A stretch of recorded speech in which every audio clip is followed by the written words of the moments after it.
But I have to tell you, the exclamation point on that story, that is so funny to me, is many years later, 15 years later, Overstock did a deal with Snoop Dogg, and Snoop did our commercials. And I flew out to LA and I went in to meet Snoop and his crew. And I'm sitting down, and Snoop comes down the steps with his little posse.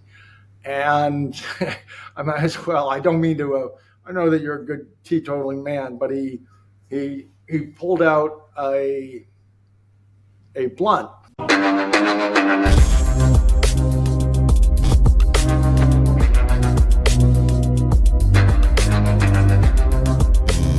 This is Patrick Byrne. On the surface, he's the former CEO of 20-year-old e-commerce furniture company, Overstock. But dig a little deeper and you'll find that Patrick Byrne may just be one of the most extraordinarily interesting CEOs that you've never heard of. My name is Patrick Byrne, domestic extremist threat number one. Or not. Perhaps I'm just somebody who's willing to say the emperor has no clothes. You may know of me as the CEO of this $2 billion e-commerce company, but really I have this other life. Overstock CEO Patrick Byrne, the founder and CEO of Overstock, who's getting into cryptocurrency in a big way through the company. But I have to ask you, Patrick, about a story that I never expected to see, one that Sarah Carter wrote about, a journalist that's familiar to our viewers. It's called A $1 Billion CEO, that would be you, a convicted Russian agent, and the FBI. In this episode, I present to you part one of a conversation I had with my friend and mentor, Patrick Byrne, the founder of Overstock.com, and a person who has been personally mentored since he was a teenager by the sage himself, Warren Buffett. Not only has Warren Buffett been his rabbi in the world of business, but Warren Buffett actually tapped him to run and lead 5 of his organizations. Patrick Byrne is an absolutely brilliant man. He was tapped by the great economist Milton Friedman. Days before Milton Friedman passed away, he called Patrick Byrne and asked him to, for 10 years, lead his foundation post-mortem. Now, I feel blessed to have Patrick Byrne as a friend and a mentor. Last time I was at his home, he sat me down and told me certain things that were happening in the world of business and what was happening online. And I took advantage of that. And that made me hundreds of thousands of dollars because I listened to Patrick Byrne. This had to be about 5 years ago. But when a man like Patrick Byrne tells you about a certain startup and how you should get involved with it, you listen. Because this is the same Patrick Byrne that was on Fox News, CNBC, CNN, and all the major news networks and business news networks calling the 2008 crisis before it happened. I think that there's something going on in the American marketplace that has to be stopped. When it comes to light, it's going to be something that makes Enron look like a tea party.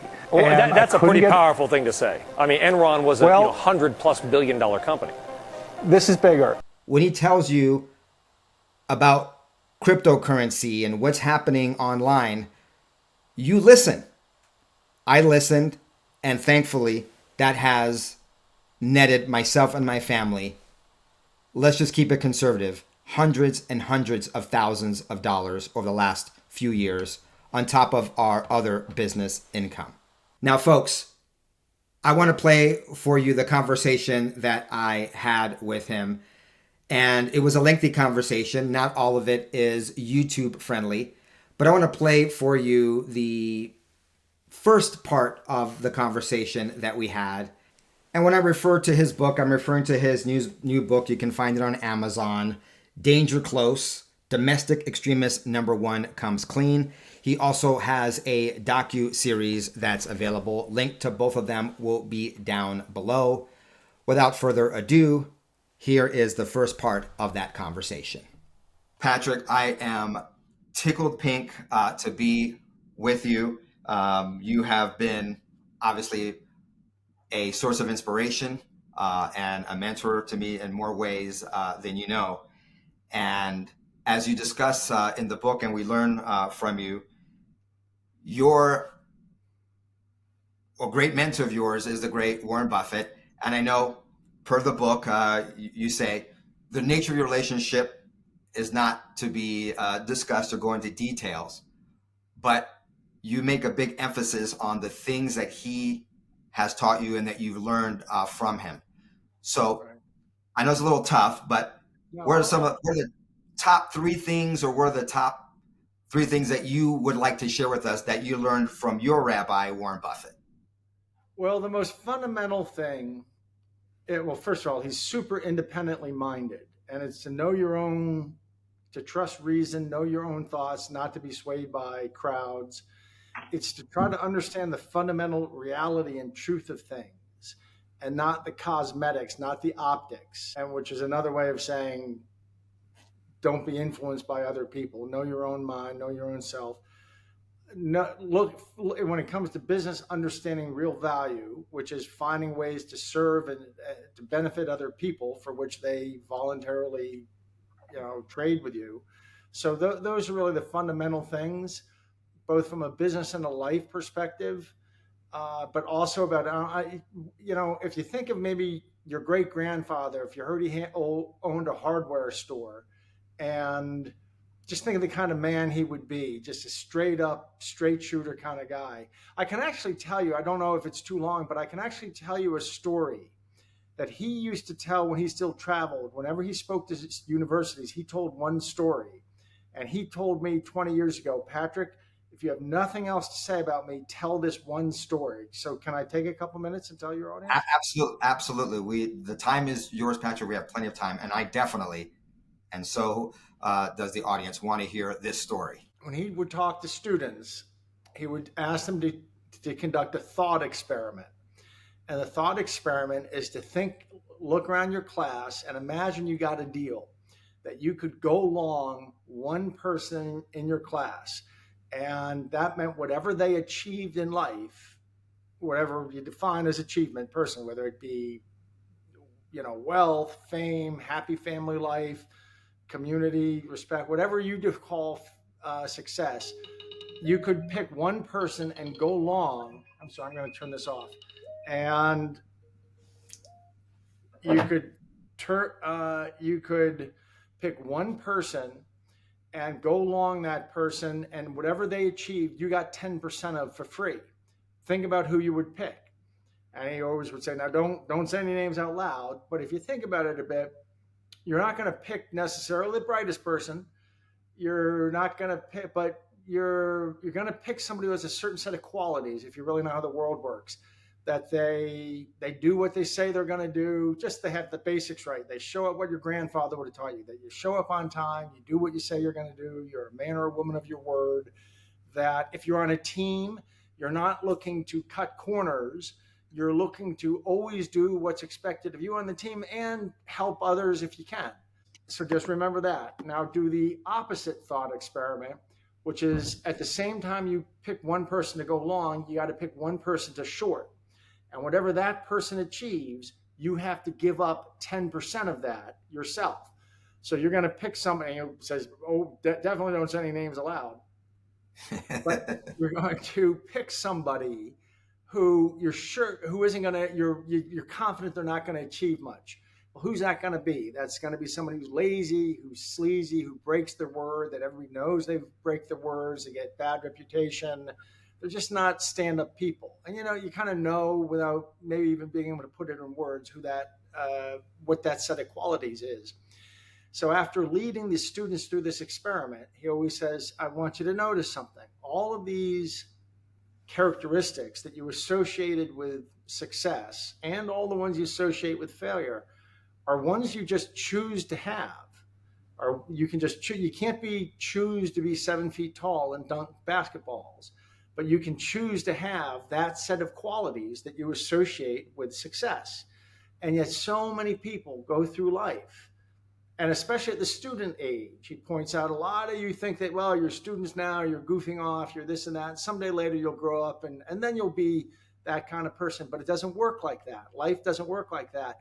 he always quotes Blaise Pascal in closing. The philosopher Blaise Pascal said that the chains, it's a deep, deep thought, the chains of habit are too light to be felt until they're too heavy to be broken. Wow. In other words, as you're a student, you're building these chains of your habits are becoming chains, and you don't even feel them until the time comes when you try to break them and be that, oh, now I'm grown up, now I'm going to be. Doesn't work that way. The habits you develop as a young person are chains. So you should be choosing right now to have those habits, and the ones that you, by your own experiment, you associate with success.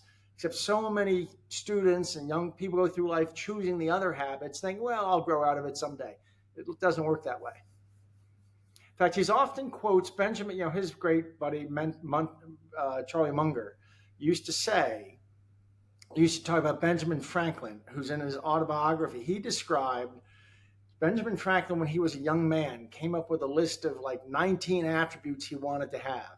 He wanted to be honorable. He wanted to be courteous. He wanted to be generous. He wanted to be, and he decided to develop them like you would, your bicep. And he listed them, and maybe it was 21 or something. So it fit into, and on day one, he made an effort to be extra courteous to everybody. And then on day two, if the thing was generous, he made an effort to be extra generous to people. On day three, if it was to speak the truth, he made an effort to be extra truthful on that day. And he did this then over 3 weeks, and then started again and again and again. And just like you were doing bench presses, he developed his own character to have that set of characteristics. So really, Buffett told me 20 years ago, if you have nothing else to tell people for the rest of your life, Patrick, I want you to tell them that's thought experiment and about that Benjamin Franklin story. So there you go. Wow. And he would do this in a college, university setting. Yes.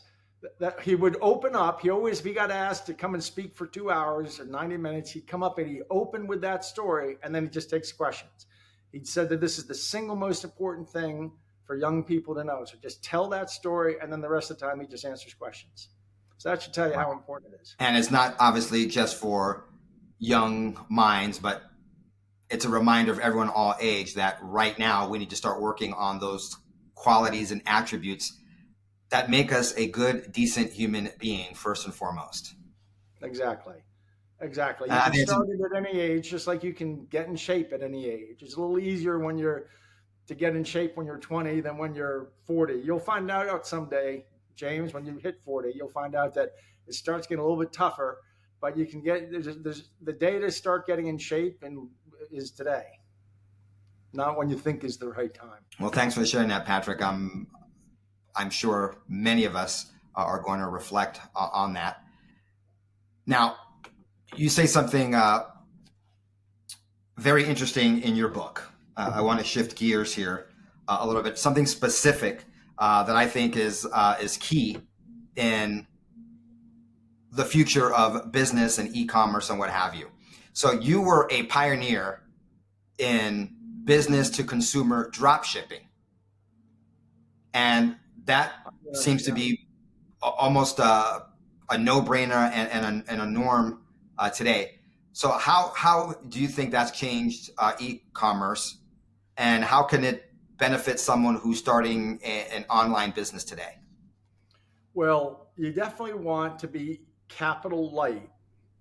When Amazon started, they had more money than God. They could build all the warehouses and fill them with products and everything, but most of us don't have that luxury. So projects that are business models that involve moving electrons around take a lot less capital than businesses involved with you're moving boxes around. And I'll tell you how it started, if I may. And this, please, yes. The truth is, the innovator of that model was Sears and Roebuck 100 years ago. Sears and Roebuck had a couple thousand suppliers and a huge filing cabinet system in Chicago that they ran everything through. But it took months for things to be delivered. How it came up, we were at first buying all these closeouts and overproductions and bringing them into a big warehouse in Salt Lake. And we had one supplier who was selling us refurbished Dyson vacuum machines from Chicago. And every week he would send us a truckload of about 500 vacuums. And we'd put them in our warehouse, we'd open it and put them up online and sell through them quickly. The public loved them. And then we got thinking, it cost us a couple $1,000s to move that truck down and more money to have people take it and put it away. Suppose we called him one day and said, suppose you tell us how many you have and we'll load that count in once a week you call and tell us, and we'll load that into the back of our database. Actually, we gave him an opening so he could come in the back of the database and open something and just enter it. And then we'll take the orders and we'll just email you the orders and you send them directly from Chicago. And we'll save all that extra shipping and handling.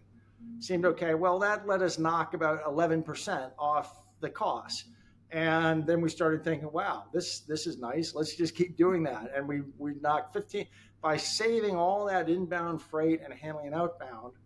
We knocked it down. We became a networked, agile supply chain, the first in the world that did this online. Amazon didn't do it. Nobody had done this yet until we did it. So you took the tried and true Sears Roebuck, and I remember, as a kid, 4+ decades ago, that on Christmas we would get the little catalog, and so I didn't realize it. So back then we'd be ordering stuff from Sears Roebuck, and it wouldn't be coming from a Sears Roebuck warehouse; it'd be coming from the actual Mattel or what have you. Well, I think what they had some big warehouses for the big bestsellers, and then the not bestsellers, they did it through a mail system like I just described. Okay. And once a week, they would send each supplier, this is who your orders are, how many orders, and each one you got to mail this. So that's how they worked. I think maybe those, yeah. So, but they developed that 100 years ago, and I knew about that, and that's how it worked. Yeah. And you knew about that because you studied and read and were just aware of business in general, even in aspects that weren't necessarily your business. Right. As a 6th grader, I used to be one of those guys as a 6th grader, 5th grader. I'd read the back of Popular Science and look at all these little ads for $3.99. We'll teach you how to be a millionaire. And I got this little book on the mail order business. I've never even told this publicly, but actually when I was about in 6th grade, I bought a little book on the mail order business and read about why mail order retail was so great. And anyway, I was just all my life learning different things. And then I also I was an academic for a while and I learned a bunch of things theoretically, but over time I learned that the theory that I was learning was kind of just a repeat of the stuff I had learned on the ground, or that all fit together. So there's, I always talk about there's book knowledge and then activity knowledge. So you took all that knowledge, but you acted on it, made it activity knowledge. Yes. There's also what Buffett calls chauffeur knowledge. Have you ever heard his story about chauffeur knowledge? No, I'm not aware of that. He says he tells a story about 110 years ago, a German physicist, I think it was Heisenberg or Max Planck, was spending one semester going around Germany lecturing on the new physics, the new relativistic physics or something. Must have been Max Planck. And he had a chauffeur driving him in an early car. And after he had done it about 8 times at 8 different universities, he said to his chauffeur, listen, Carl, I know that, look, we kind of look alike. I'm getting really bored giving the same lecture. You've heard it 8 times. How would you, the next place you get up and give the lecture, and I'll just sit in the back and help you if any tough questions. And so they got there, the guy gets up, he gives the lecture, the Q&A, one of the professors at the university asks him some mathematically abstruse question. And the chauffeur says, I'm surprised to hear such a basic question in such a university as this. That's such a simple question. I'll tell you what, I'll have my chauffeur come down from the back of the room and answer that question. So Buffett says that guy had chauffeur knowledge. And he points out there's a lot of people in our society who really have chauffeur knowledge, who pretend to have real knowledge. Primarily among them are 2 groups, from my experience, I can tell you, politicians and journalists.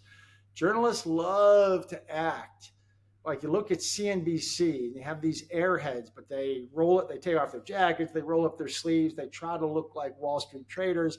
They have chauffeur knowledge of everything they're talking about, with the exception of Jim Cramer, who actually was a trader.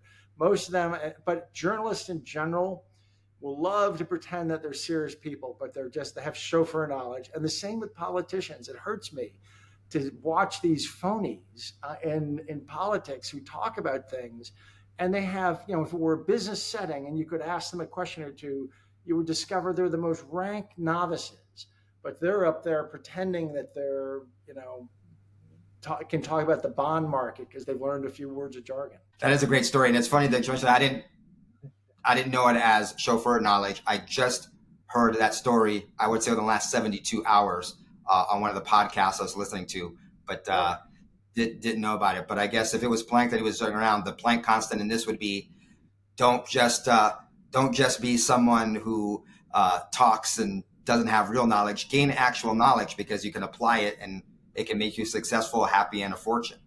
Right. You got to know you got to have a circle of competence. And it's not so important that it be big, but it's really important you know where the edge of it is. Now, Patrick, one thing I love is, and you alluded to this a little while ago, is when you built Overstock.com to a multi-billion dollar business, a billion.